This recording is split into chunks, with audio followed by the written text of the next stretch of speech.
প্রিয় সুধী, আমার বিনীত বা বিনম্র শ্রদ্ধা, নমস্কার, প্রীতি। আপনারা সবাই অবগত আছেন যে বিগত ৬ বছর যাবৎ আমি শ্রী পল্লবচন্দ্র বর্মন আপনাদের স্বইচ্ছায় ও ভালোবাসায় নামুজা নাথপাড়া ভক্ততলা বারোয়ারি মন্দির উন্নয়ন কমিটির সেক্রেটারি নামক পদবিতে দায়িত্বরত ছিলাম। কিন্তু আজ হইতে আমি লিখিতভাবে সবাইকে জানিয়ে আমার সমস্ত দায়িত্ব, কর্তব্য ও মন্দির বিষয়ক সকল কর্মকাণ্ড হইতে নিজেকে সরিয়ে নিলাম, বা সেক্রেটারি পদবি থেকে অব্যাহতি নিলাম।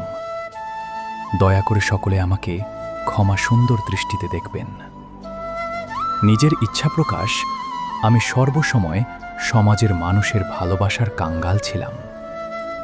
আমার ইচ্ছা ছিল সবাই আমাকে নিজের ছেলে, ভাই, আথা আপন মনে করে ভালোবাসবে বা ভালোবাসা পাব।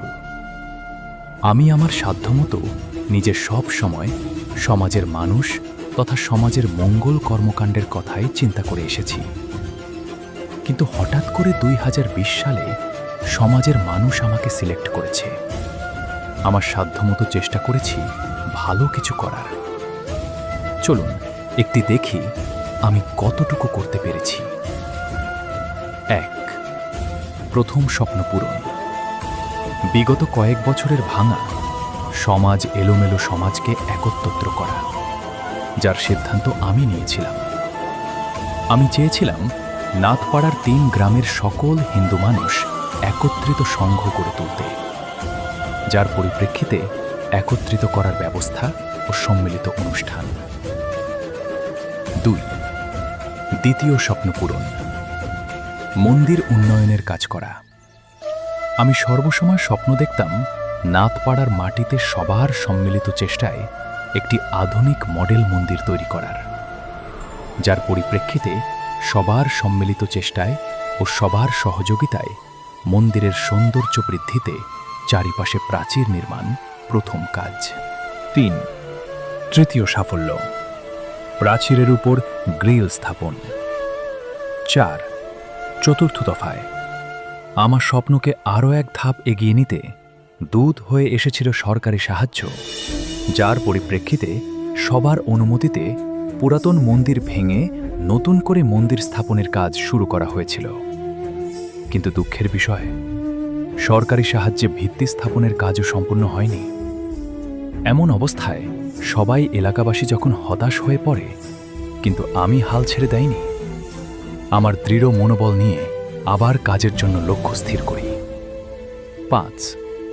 পঞ্চম দফায় সহকারী হিসাবে কিছু মানুষ পেয়েছিলাম। তাদের কাছে আমি চিরকৃতজ্ঞ।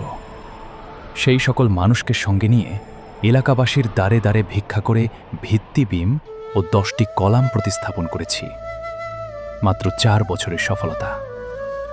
2020/2024। ৬. ষষ্ঠ দফায় বুকের লালিত স্বপ্নগুলো সঠিক লক্ষ্যে পৌঁছাবে। সেদিন বেশি দূরে নয়। আমি চেয়েছিলাম আমার মতো আর কিছু মায়ের সন্তান এগিয়ে আসুক, সৎ ও নিজ ইচ্ছায়, যারা সকল ভেদাভেদ ভুলে সমাজের উন্নয়নের জন্য ঝাঁপিয়ে পড়বে। তাই আমার তথা নামুজানাথ পাড়ার সকল মানুষের স্বপ্ন তাদের হাত ধরেই লক্ষ্যে পৌঁছাবে। এই কামনায় আমি পল্লব বর্মন আপনাদের মাঝ থেকে বিদায় নিলাম। সকলে ভালো থাকবেন, সুস্থ থাকবেন। সকলকে আবারও প্রীতি ও নমস্কার।